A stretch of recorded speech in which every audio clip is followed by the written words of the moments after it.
Start. ಎಲ್ಲರಿಗೂ ನಮಸ್ಕಾರ. ವಿಶೇಷವಾಗಿ ಒಂದು ವಿಚಾರ, ಕಸ್ತೂರಿ ರಂಗನ್ ಸಮಿತಿ ವರದಿಯ ಹಿನ್ನೆಲೆಯಲ್ಲಿ ಪಶ್ಚಿಮ ಘಟ್ಟಗಳ ಸಂರಕ್ಷಣೆಗಾಗಿ ಕೇಂದ್ರ ಸರ್ಕಾರವು 7ನೇ ಬಾರಿಗೆ ಕರಡು ಅಧಿಸೂಚನೆ ಹೊರಡಿಸಿದೆ. ಈಗಾಗಲೇ ವಿಧಾನಸಭೆಯಲ್ಲಿ ಈ ವರದಿಯನ್ನು ತಿರಸ್ಕರಿಸುವ ತೀರ್ಮಾನವನ್ನು ತೆಗೆದುಕೊಂಡು ಕೇಂದ್ರಕ್ಕೆ ಕಳುಹಿಸಿರುವುದರಿಂದ ಈ ವರದಿಯ ಜಾರಿಗೆ ಬಗ್ಗೆ ಯಾರೂ ಆತಂಕ ಪಡಬೇಕಾಗಿಲ್ಲ ಎಂದು ಶಿವಮೊಗ್ಗ ಜಿಲ್ಲಾ ಉಸ್ತುವಾರಿ ಸಚಿವರಾದ ಮಧು ಬಂಗಾರಪ್ಪ ತಿಳಿಸಿದ್ದಾರೆ. ಈ ಕುರಿತು ಮಾಧ್ಯಮ ಪ್ರಕಟಣೆ ನೀಡಿ ಮಾತನಾಡಿದ ಸಚಿವ ಮಧು ಬಂಗಾರಪ್ಪ, ರಾಜ್ಯ ಸರ್ಕಾರ ಈ ವರದಿಯನ್ನು ತಿರಸ್ಕರಿಸುವುದಾಗಿ ಕೇಂದ್ರಕ್ಕೆ ಅಧಿಕೃತವಾಗಿ ಮಾಹಿತಿ ನೀಡಿದ್ದರೂ ಕೇಂದ್ರ ಪರಿಸರ, ಅರಣ್ಯ ಮತ್ತು ಹವಾಮಾನ ಬದಲಾವಣೆ ಸಚಿವಾಲಯವು ಈಗ ಮತ್ತೆ ಪಶ್ಚಿಮ ಘಟ್ಟಗಳಲ್ಲಿನ ಪರಿಸರ ಸೂಕ್ಷ್ಮ ಪ್ರದೇಶ ಗುರುತಿಸಿ ಹೊಸ ಕರಡು ಅಧಿಸೂಚನೆ ಪ್ರಕಟಿಸಿದೆ. ಇದು ಖಂಡನೀಯ. ಈ ಕರಡು ಅಧಿಸೂಚನೆಯನ್ನು ಒಪ್ಪಿಕೊಳ್ಳಲು ಸಾಧ್ಯವೇ ಇಲ್ಲ. ಈಗಾಗಲೇ ಈ ವಿಷಯದ ಕುರಿತು ರಾಜ್ಯ ಸರ್ಕಾರ ಸ್ಪಷ್ಟ ತೀರ್ಮಾನ ತೆಗೆದುಕೊಂಡಿದೆ. ಅರಣ್ಯ ಸಚಿವರಾದ ಶ್ರೀ ರಾಮಲಿಂಗಾರೆಡ್ಡಿಯವರು ಸಹ ವಿಧಾನಸಭೆಯಲ್ಲಿ ಈ ಬಗ್ಗೆ ಅಧಿಕೃತ ಹೇಳಿಕೆಯನ್ನು ನೀಡಿದ್ದಾರೆ. ಕಸ್ತೂರಿ ರಂಗನ್ ಸಮಿತಿ ವರದಿ ಹೇಳಿರುವಂತೆಯೇ ಕರ್ನಾಟಕದ ರಾಜ್ಯದ 1576 ಗ್ರಾಮ ವ್ಯಾಪ್ತಿಯ 20,668 ಚದರ ಕಿಲೋಮೀಟರ್ ಪ್ರದೇಶವನ್ನು ಪರಿಸರ ಸೂಕ್ಷ್ಮ ಪ್ರದೇಶ ಎಂದು ಈ ಕರಡು ಅಧಿಸೂಚನೆಯಲ್ಲಿ ಗುರುತಿಸಲಾಗಿದೆ. ಇದರಲ್ಲಿ ಶಿವಮೊಗ್ಗ ಜಿಲ್ಲೆಯ 484 ಗ್ರಾಮಗಳು ಪ್ರಸ್ತಾವಿತ ಪಟ್ಟಿಯಲ್ಲಿವೆ. ಜನವಸತಿ ಪ್ರದೇಶ, ಕೃಷಿ ಭೂಮಿ ಇರುವ ಪ್ರದೇಶವನ್ನು ಪರಿಸರ ಸೂಕ್ಷ್ಮ ಪ್ರದೇಶ ಎಂದು ಗುರುತಿಸಿರುವುದರಿಂದ ಮಲೆನಾಡಿನ ರೈತರು ಸಹಜವಾಗಿಯೇ ಆತಂಕಗೊಂಡಿದ್ದಾರೆ. ಆದರೆ ಸರ್ಕಾರ ಈ ವರದಿಯ ಜಾರಿಗೆ ಅವಕಾಶ ನೀಡುವುದಿಲ್ಲ. ಈ ಕರಡು ಅಧಿಸೂಚನೆಯನ್ನ ವಿರೋಧಿಸಲಿದೆ. ಹೀಗಾಗಿ ಮಲೆನಾಡಿನ ಜನರು ಆತಂಕ ಪಡುವ ಅಗತ್ಯ ಇಲ್ಲ. ಮಲೆನಾಡಿನ ರೈತರ ಹಿತಾಸಕ್ತಿಗೆ ಧಕ್ಕೆಯಾಗುವ ಯಾವುದೇ ಕ್ರಮಕ್ಕೆ ನಮ್ಮ ಸರ್ಕಾರ ಅವಕಾಶ ನೀಡುವುದಿಲ್ಲ. ನಮ್ಮ ಸರ್ಕಾರ ರೈತರ ಪರವಾಗಿದೆ. ಈ ವಿಚಾರವನ್ನು ಈಗಾಗಲೇ ನಮ್ಮ ಪಕ್ಷದ ಹಿರಿಯ ನಾಯಕರಾದ ಶ್ರೀ ಆರ್.ವಿ. ದೇಶಪಾಂಡೆ, ಶಾಸಕ ಮಿತ್ರರಾದ Shri Bheemanna T. Nayak, Shri T D. Rajegowda, Shri H D. Thammaiah ಹಾಗೂ ಶ್ರೀ ಎ.ಎಸ್. ಪೊನ್ನಣ್ಣ ಅವರು ಸದನದ ಒಳಗೂ ಮತ್ತು ಹೊರಗೆ ಪ್ರಸ್ತಾಪಿಸಿ ಚರ್ಚಿಸಿದ್ದಾರೆ. ಸರ್ಕಾರ ಈ ವರದಿ ಜಾರಿಗೆ ಅವಕಾಶ ನೀಡುವುದಿಲ್ಲ ಎಂದು ಸ್ಪಷ್ಟವಾಗಿ ಹೇಳಿಕೆ ನೀಡಿದೆ. ಇನ್ನು ವಿಪಕ್ಷ ನಾಯಕರು ಈ ವಿಚಾರದಲ್ಲಿ ಕೇಂದ್ರ ಸರ್ಕಾರದ ತೀರ್ಮಾನವನ್ನು ಖಂಡಿಸುವುದಕ್ಕೆ ಬದಲಾಗಿ ಗೊಂದಲ ಉಂಟು ಮಾಡುವ ಹೇಳಿಕೆ ನೀಡುತ್ತಿದ್ದಾರೆ. ಅನಗತ್ಯವಾಗಿ ಮಲೆನಾಡು ಭಾಗದ ರೈತರಲ್ಲಿ ಆತಂಕ ಸೃಷ್ಟಿಸುತ್ತಾ ಬೇಜವಾಬ್ದಾರಿಯಿಂದ ವರ್ತಿಸುತ್ತಿದ್ದಾರೆ.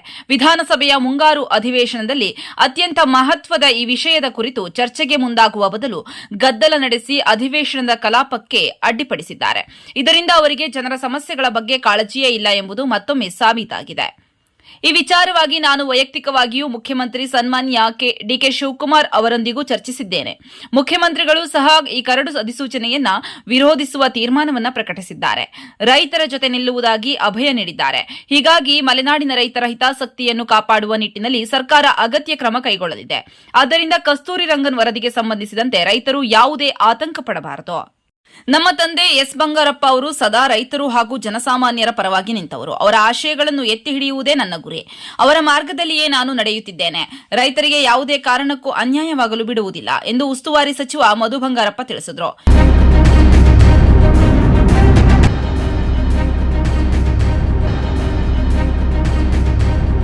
ಸಣ್ಣ ಬ್ರೇಕ್ನ ನಂತರ ಸಚಿವ ಮಧು ಬಂಗಾರಪ್ಪ ಏನ್ ಹೇಳಿದ್ರು ಕೇಳೋಣ ಬನ್ನಿ.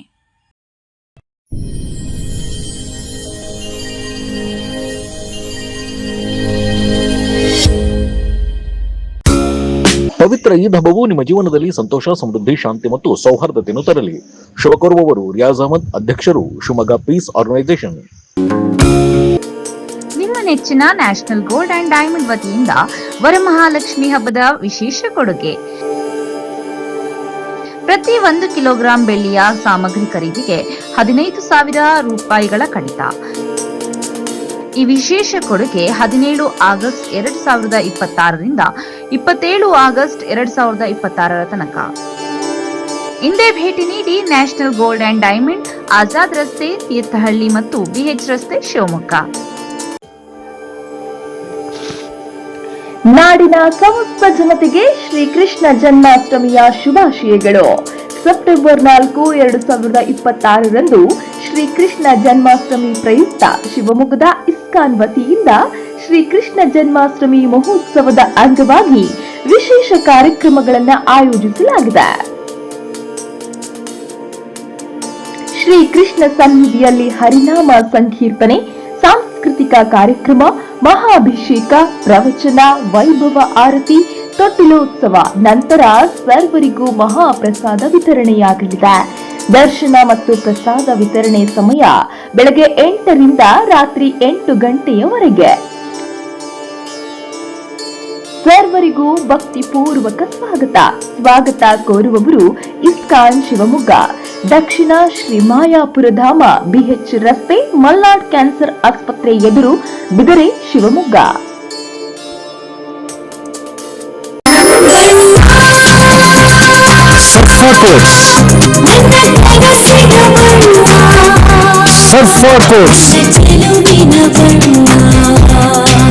ಸರ್ಫಾಕೋಟ್ಸ್ ರವರ ಸುದೀರ್ಘ ಬಾಳಿಕೆಯ ಸುಂದರವೂ ಆದ ಜಲಾಧಾರಿತ ಪರಿಸರ ಸ್ನೇಹಿ ಪೇಂಟ್ಗಳನ್ನೇ ಬಳಸಿ. Sarfa luxury emulsion paint, odourless, low VOC, good for health, good for earth. ಸರ್ಫಾಕೋಟ್ಸ್.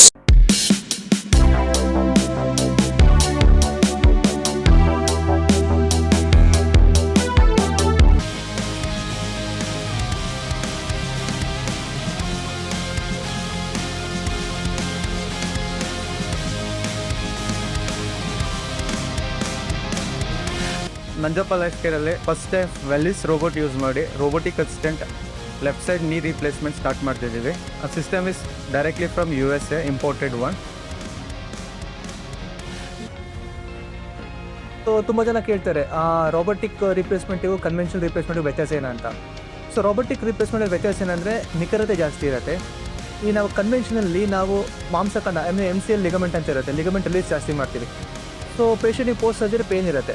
But ನಮ್ಮ ರೋಬೋಟಿಕ್ಸಲ್ಲಿ ನಾವು ಅದನ್ನು ರಿಲೀಸ್ ಮಾಡೋ ಅವಶ್ಯಕತೆ ಇರೋಲ್ಲ. ಮತ್ತು ಮೊಬಿಲಿಟಿ, ಅರ್ಲಿ ರಿಕವರಿ ಇರುತ್ತೆ, ಮತ್ತು ಅಲೈನ್ಮೆಂಟ್ ಪ್ರಿಸೈಸ್ ಬರುತ್ತೆ. ಇದರಲ್ಲಿ ಡಿಫ್ರೆಂಟ್ ವೇರಿಯೇಷನ್ ಬರುತ್ತೆ. ಒಂದು ಕೈನೆಮ್ಯಾಟಿಕ್ ಅಲೈನ್ಮೆಂಟ್ ಅಂತ ಕರಿತೀವಿ, ಒಂದು ರಿವರ್ಸ್ ಕೈನೆಮ್ಯಾಟಿಕ್ ಅಲೈನ್ಮೆಂಟ್ ಅಂತ ಕರಿತೀವಿ. ಸೊ ಈ ಸಿಸ್ಟಮ್ ನಮಗೆ ಸರ್ಜನ್ಸ್ಗೆ ರಿಯಲ್ ಟೈಮ್ ಇಮೇಜಿಂಗ್ ಕೊಡೋದ್ರಿಂದ ನಮಗೆ ಎಷ್ಟು ಆ್ಯಕ್ಯುರೇಟಾಗಿ ಬೋನ್ ಕಟ್ ಮಾಡಬೇಕು ಮತ್ತು ಎಷ್ಟು ಆ್ಯಕ್ಯುರೇಟಾಗಿ ಹ್ಯಾಂಗಲಲ್ಲಿ ಇನ್ಸಿಷನ್ ತಗೋಬೇಕು ಅನ್ನೋದಕ್ಕೆ ಹೆಲ್ಪ್ ಆಗುತ್ತೆ.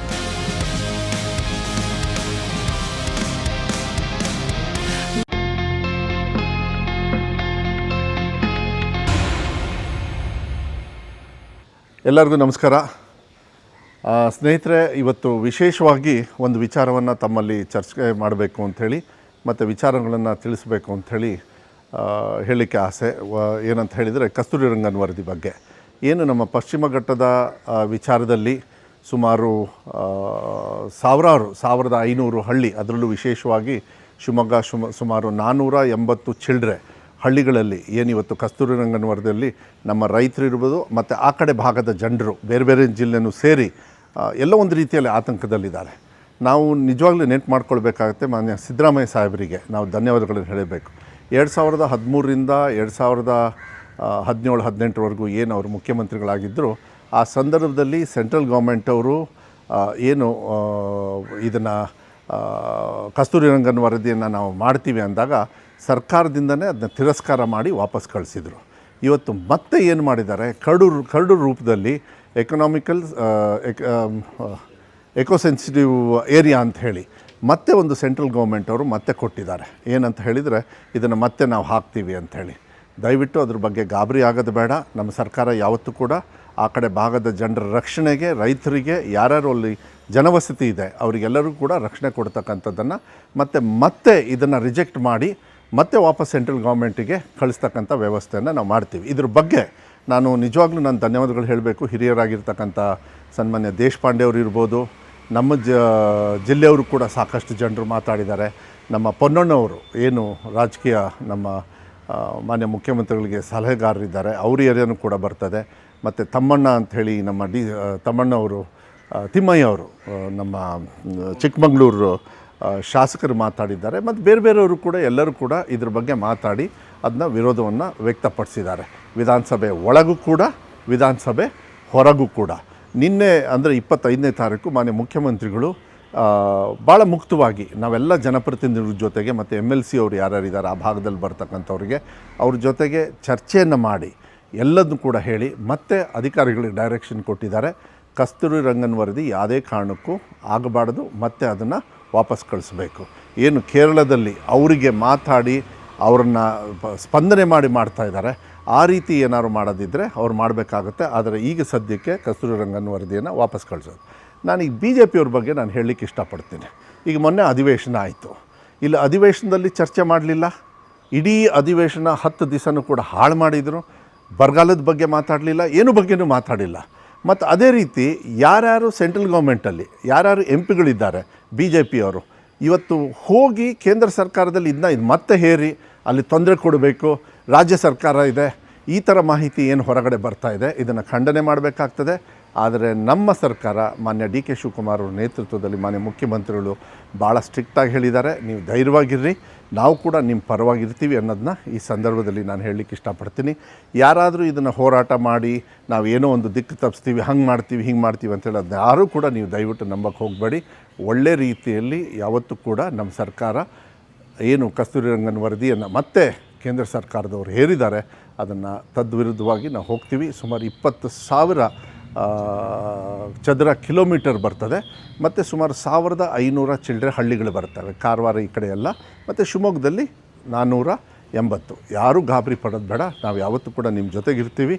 ಕ್ರಮೇಣ ಅದು ಯಾವ ರೀತಿ ಆಗ್ತದೆ ಅದಕ್ಕೆ ನಿಮಗೆ ಮಾಹಿತಿಯನ್ನು ಕೊಡೋದ್ರ ಜೊತೆಗೆ ನಿನ್ನೆ ರೈತರ ಒಂದು ಏನು ಅರಣ್ಯ ಭೂಮಿ ಇರ್ಬೋದು, ರೆವೆನ್ಯೂ ಇರ್ಬೋದು, ಎಲ್ಲದೂ ಕೂಡ ಮಾನ್ಯ ಉಪಮುಖ್ಯಮಂತ್ರಿಗಳಾಗಿರ್ತಕ್ಕಂಥ ಪರಮೇಶ್ವರ್ ಅವರು ಕೂಡ ಇದ್ದರು. ಇದೆಲ್ಲದೂ ಕೂಡ ಚರ್ಚೆಯನ್ನು ಮಾಡಿದ್ದೀವಿ, ಅಧಿಕಾರಿಗಳಿಗೂ ಕೂಡ ಡೈರೆಕ್ಷನ್ಸ್ ಕೊಟ್ಟಿದ್ದಾರೆ. ಮುಂದಿನ ದಿನಗಳಲ್ಲಿ ಈ ಮಾಹಿತಿಯನ್ನು ಇನ್ನೂ ಹೆಚ್ಚು ಮಾಹಿತಿಯನ್ನು ಕೊಡ್ತಕ್ಕಂಥದ್ದನ್ನು ಮಾಡ್ತೀನಿ ಅನ್ನೋದನ್ನ ಹೇಳಲಿಕ್ಕೆ ಇಷ್ಟಪಡ್ತೀವಿ. ಕಸ್ತೂರಿ ರಂಗನ್ನ ನಮ್ಮ ಸರ್ಕಾರ, ನಮ್ಮ ರಾಜ್ಯ ಸರ್ಕಾರ ವಿರೋಧ ಮಾಡಿದೆ. ನಾನು ಕೂಡ ವೈಯಕ್ತಿಕವಾಗಿ ಡಿ ಕೆ ಶಿವಕುಮಾರ್ ಸಾಹೇಬರು ಮಾನ್ಯ ಮುಖ್ಯಮಂತ್ರಿಗಳಿಗೆ ಮಾತಾಡಿದ್ದೀನಿ. ಎಲ್ಲರೂ ಕೂಡ ನಿಮ್ಮ ಪರವಾಗಿ ಇರ್ತೀವಿ ಅನ್ನೋದನ್ನ ಈ ಸಂದರ್ಭದಲ್ಲಿ ಹೇಳಿ ಕಸ್ತೂರಿ ರಂಗನ್ನ ವಿರೋಧಿಸಿ ಈ ಮಾತನ್ನು ಮುಗಿಸ್ಲಿಕ್ಕೆ ಇಷ್ಟಪಡ್ತೇನೆ. ನಮಸ್ಕಾರ.